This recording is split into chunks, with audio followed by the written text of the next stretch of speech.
რუსეთი მოკავშირეების გარეშე სრული იზოლაციის საფრთხის ქვეშ ამერიკულმა სანქციებმა მოქმედება დაიწყო. შტატების მიერ როსნეფტისა და ლუკოილის დასანქცირების შემდეგ ჩინურმა სახელმწიფო ნავთობ კომპანიებმა რუსული ნავთობის შესყიდვა შეწყვიტეს. ინფორმაციას როიტერსი წყაროებზე დაყრდნობით ავრცელებს. გამოცემა წერს, რომ რუსული ნავთობის იმპორტის შემცირებას გეგმავს ინდოეთიც. ეკონომიკური კოლაფსის საფრთხის წინაშე დარჩენილი კრემლი შიშობს, რომ ტრამპი უკრაინას ტომაჰავკებსაც გადასცემს, რომლითაც ომში მყოფი ქვეყანა მოსკოვსაც მისწვდება.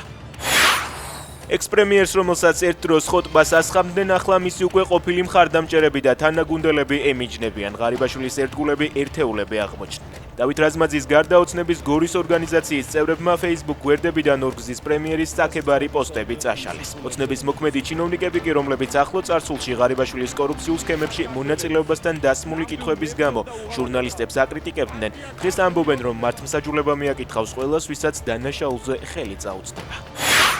ევროკავშირმა მოსკოვის წამყვანი უნივერსიტეტის რექტორს მოგზაურობა აუკრძალა და აქტივები გაუყინა. სანქციები ნიკიტა ანისიმოვის მიერ სამაგისტრო პროგრამის დანერგვას მოჰყვა, რომლის მიზანიც სტუდენტებისთვის ევროკავშირის სანქციების გვერდის ავლის მეთოდების სწავლებაა.